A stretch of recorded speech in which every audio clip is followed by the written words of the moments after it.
What's up mga ka-Wildy Boy? Marami pa rin nagtatanong at maraming umaasa. Bakit nga ba wala pang nakakaalis or wala pang deployment bound to Canada? At marami rin nagtatanong, ano na ang status ng mga gusto makapag-Canada? Malaki pa ba ang chance nila na makarating at makapagtrabaho dito? Dahil nga sa umiiral na bagong policy which is pagbabawas ng mga temporary foreign workers, especially yung mga pasok sa low-wage LMIA.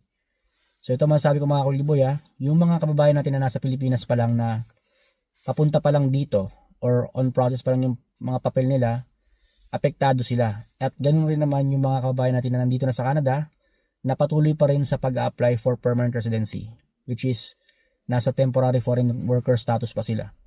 Dahil nga sa bagong policy which is pagbabawas ng mga temporary foreign workers, damay-damay lahat yan mga kababayan yung mga kababayan natin na temporary foreign workers na nandito sa Canada at yung may mga ongoing applications pa mga kababayan na pending dahil nga sa bagong policy ni Canada.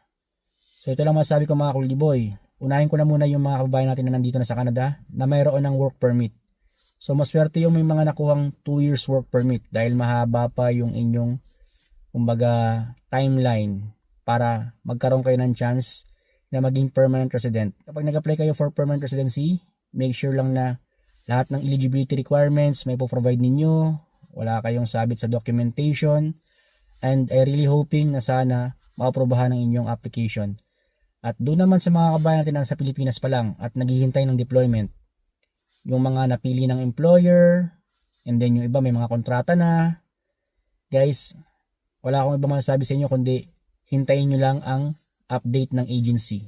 Agency ang employer magsasabi sila sa agency and then ang agency naman ang magsasabi sa inyo ng mga update or ng mga balita regarding deployment, regarding documentation, or kahit anumang balita ang gusto nilang iparating sa inyo.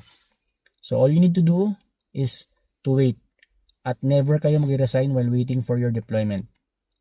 Sinasabi naman ng agency and sinasabi rin ng employer dito sa Canada na hanggat maaari maghintay lang kayo. Pero hindi naman nila kayo pinipilit na kung halimbawa lang meron kayong gustong apply na iba dahil nainip kayo, the decision is yours mga kawiliboy. Walang saplitan na kinakailangan nyo maghintay. Kung meron kayong opportunity sa ibang panig ng mundo or even sa bansang Canada, sa ibang employer at kayo ay maaaring makaalis ng mabilisan, pwede nyong i-grab yan. So wala naman saplitan na kinakailangan hintayin ninyo. So, sinabi ko na rin sa inyo before na dapat meron kayong plan B. So, ito lang masasabi ko sa inyo mga ka-Wildy Boy. Kinakailangan handa kayo sa lahat ng mga sitwasyon.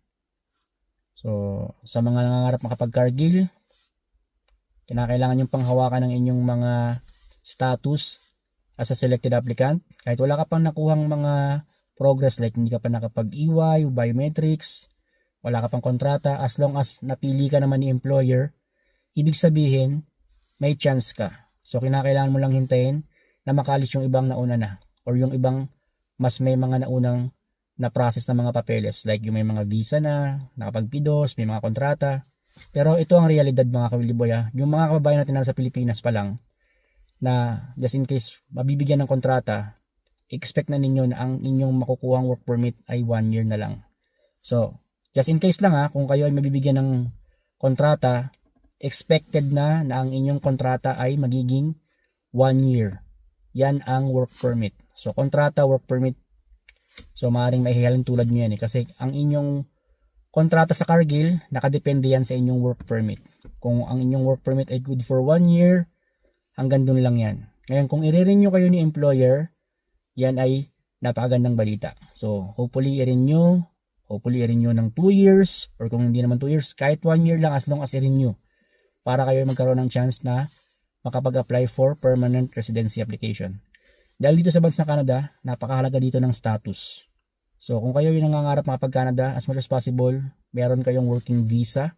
Nang sa ganun, maging kampante kayo pag dito na kayo kasi nga meron kayong siguradong employer at maaari kayong ma-renew for your work permit as long as maganda yung performance ninyo. So ganun lang. Wala tayong magagawa mga kabayan dahil ito ay batas, ito ay bagong policy ni Canada. Bakit nga ba nagkaroon ng ganitong policy? Dahil maraming reports of abuse and exploitation mga kuliboy. Kaya nagbabawas sila ng mga temporary foreign workers.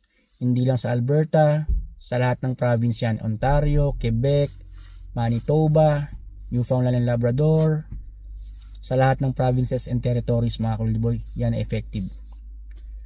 So yun, na-share ko lang mga kabayan sa mga kababayan ko sa Pilipinas, especially yung mga selected applicants na naghihintay ng deployment, at sa mga umaasa na magkaroon ng progress ang kanilang application at sila ay matuloy na makarating at makapagtrabaho dito sa amin sa Cargill River, or even yung mga bound to Cargill, Ontario. Lagi kong sinasabi sa inyo, as always, be patient lang and magtiwala sa proseso. Huwag mag-resign while waiting for your deployment. Pero kinakailangan meron kayong mga plan B, C hanggang D. Tuloy-tuloy lang mga kabayan na kinakailangan meron kayong backup plan, in short. Dahil hindi natin masabi kung ano yung mga magiging kahinatnan in the future. So yun, kung sakasakali nagustuhan yung video na ito at nakatulong sa inyo, don't forget to give a thumbs up. At kung bago ka pa lang sa akin channel, huwag mo kalimutan mag-subscribe and click mo notification bell para lagi kayong updated sa mga bagong job opportunities, Boy FW, Boy Butcher na aking na-upload. Ingat palagi mga Karuliboy and God bless. See you on my next video. Bye bye mga kabayan.